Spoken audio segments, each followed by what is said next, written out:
Joel Logan with a Hole in the Ground Terrain again. I'm here again with my friend and cohort Bart Turpin of Battlescapes Terrain. Me and Bart's going to start working together, our two terrain studios. But Bart's endeavor now is called Battlescapes Terrain, and we want to do a really neat video tonight. Bart has two things to show you tonight. I'm going to show you a quick glance. Bart has been working really hard on some beautiful road systems here, and I'm going to get him to explain all this in a minute.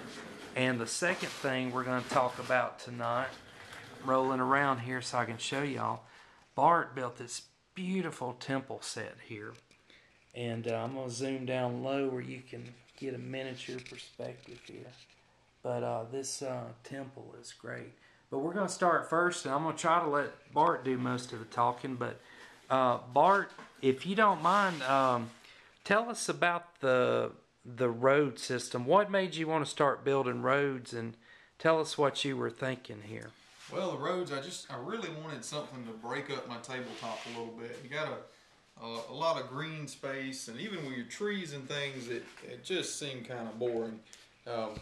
The road just gives us something to divide up areas, ways to get from one place to another, and just give it a feel. It's a little more real. So basically, I wanted some road that was flexible. I didn't want to do just a straight piece, so that I'd have some options with it. So what you got is a set of basically sectioned road. There's about, it's not all on the table, but I did about 10 pieces that are virtually straight. I did a couple of curved pieces. I did a forked piece, a T in the road, and I believe that's about it. Tell us a little bit. So what Bart's saying here is he's built it modular with T intersections, straight pieces, curved pieces, and forks. But these are beautiful pieces he's built. If you don't mind, come over here, Bart, and let's talk about how you built it. Bart wants to share some ideas with you, and he's pulled out some of what he used to build it. But to start with, Bart, you said you used plywood. What's the thickness of this plywood? I believe it's here? 3/16. It's about 3/16 here. And one thing you really got to be careful of when you build is to make sure that you bevel off these, shave these edges. You don't want 3/16 worth of wood sitting up from the edge. I'm gonna pull one of the road pieces here to set on top. You can see this one here where it's been beveled down, and if you look at the end of it, you can see where I've beveled it on both sides, so that it comes down to nothing. Just blends into your landscape better that way. Now, as far as power tools, what tools did you use to bevel it and cut the plywood? I have a lot of power tools, and I used a bunch of them. A lot of these were all cut into 1-foot sections on my table saw. After that, I curved out the different pieces with a jigsaw. With the bevels, I took a utility knife and scraped off most of it. It was just the fastest way. But then I used a palm sander to smooth them down and get them down to nothing. Especially on the ends, you don't want to chip those away, so I use the sander a lot there. And guys, if you look, Bart has painstakingly made this. These are really flat, and when you line the different sections up, they hardly have any seam here. So he may not brag about it, but I'm going to brag on him here about how well these pieces seam together. And you can look here that the seam is hardly noticeable. So Bart, you said you used plywood. Now once you got everything cut and shaped, what were the next steps here? Next thing I did was to spray the entire thing. I sprayed them kind of a dark green, just to give it an undercoating. That'd be my basic color. And then I started covering the centers down where I wanted my paths to be. Just covered them in sand. I put down a thin down white PVA glue first, and just covered the whole thing in sand. And let that sit and dry for at least overnight, just to make sure it's good and hard set. All right, and then once that's done, tell us about some of the flocking you did. The flocking came in after I had colored the sand. I used a real thin down watered brown with a little bit more white glue mixed in just to solidify it. After that, I started on the flock. I went down the centers first, just trying to be kind of random, but more or less like the grass in the center of a road that wouldn't have gotten trampled down by feet or like the wagon wheels that would have went through. Then I went along the sides and used 2 different flocks. This one, this blended turf, a green blend. It's a little more coarse, it's not fine. And then this medium green static grass, both from Woodland Scenics. And I used a mixture of the two just to get some two-tone, little different coloring in the grass so that it didn't look like a football field. Tell us about, I see you've put a few little rocks, but the clump foliage looks really good here. Tell us how you did that, or what were you thinking there? Just wanted something to break it up so it wasn't such flat ground. And clump foliage, honestly, is a little bit of a pain for me. I don't necessarily like working with it, but what I did here was to mix up a real thin mixture of water and PVA glue. And I took little clumps and literally just dipped them in the glue. And then put a spot of glue on the board and smushed it down on there so that it would be completely saturated. And when they dried, they're pretty hard. Those are sturdy. They're not going to fall apart and little pieces fall off like a lot of mine is done. All right. Well, these rows are looking great. I'm going to put this piece back here. Let's see if I can put it right. And you can see, hopefully I put the right in. You can see how well, did I put it right, Bart? Yeah, it's fine. All the ends are made so that any of them match up. They're all pretty much the exact same size end to end. But you see how well everything blends together.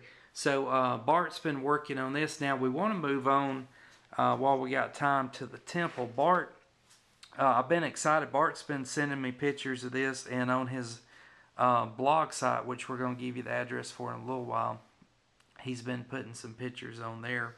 But man, this has been a great project to watch Bart do. And at the end of this video, I'm going to try to do some pictures of how he built it, and then some pictures of the board here.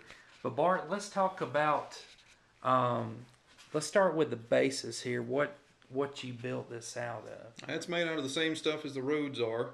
It's more of that 3/16 plywood. I just happen to have an abundance of it laying around.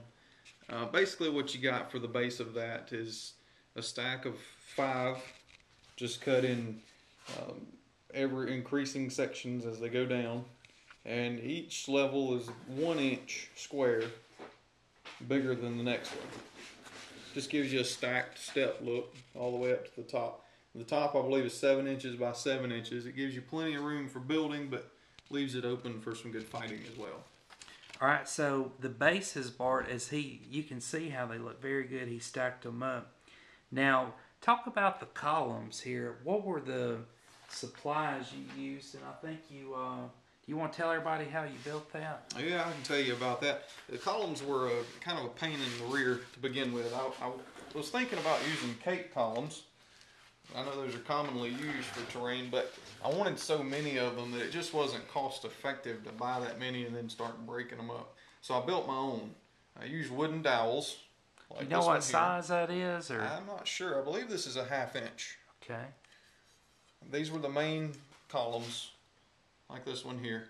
And you see the bases are built out of dowels also. They're cut down discs of it, but it's a thicker column. It leaves about an 1/8 inch reveal all the way around. The bottom platform is just more of this plywood, but it's cut in 1 inch squares. And then I just assembled the whole thing, top to bottom is the same, to make my own columns. Came out a lot cheaper than buying cake decorator columns. Yeah, those look really good. Now, one of my favorite things I was telling Bart earlier about the temple is I love the texture of the stone here. Hopefully I can zoom in and show you some of that. And I know how he built it, but I'm going to let him tell you. How did you do the stone and the cracks and everything? It just looks so good. Tell us some about that. Well, the stonework itself is made out of foam. It's the pink foamular that a lot of people use. I cut up in sections. These are actually big full sections, even though they look like they're divided. This is a smaller piece here, but like this piece along the front and along the top are solid pieces. And once I had them glued on here and stacked the way I wanted them, these are in between. These are foam board, like poster foam board. It's only about an eighth inch thick. Stuff you can buy at the Dollar Tree or Walmart. But once I had it all glued on and stacked the way I wanted, I went back in with a writing pen and etched in all the stonework. That's actually drawn in and dug in that way. After that, I took just barely a spray can and we all know that spray paint will melt foam if it's not used properly. But I sprayed way far back in quick strokes, and it kind of ate it just a little bit, and that gave it the texture that you see there. So it's just controlled eating of the foam, basically. I'm always too nervous to do that, but that looks really good. Now, one thing I also liked about this set that Bart built is the squares down here. Tell us how you did that into the plywood. Now, that piece of plywood I did take, because plywood has a lot of grain to it. I took some sealer, like ready spackle basically, that you'd use on the wall. I gave it a little coat of that and then sanded it down so it'd be pretty smooth on top. I didn't want a lot of the grain to show. And once I had it pretty smooth, I took a Dremel tool with a grinding tip to it, and then just took my ruler and basically engraved all those squares in there. That looks really good, and of course that's great for gaming because you do have your squares there. And tell us lastly about some of the colors you used and how you painted. This is basic dry brushing. I started by spraying the entire thing with solid black. That's going to show up in your deepest areas. Really hides anything that you might miss later. And then I just started with ever lightening colors. You got a dark gray in there. This whole thing probably has, I'm thinking, 5 layers of color on it. A lot of people can do it in 3. I went ahead and put 5 in. It has dark grays, mid grays, light grays, and finally just the very highest highlights have what would be an off-white, kind of an antique white. I think some people use what they call bone.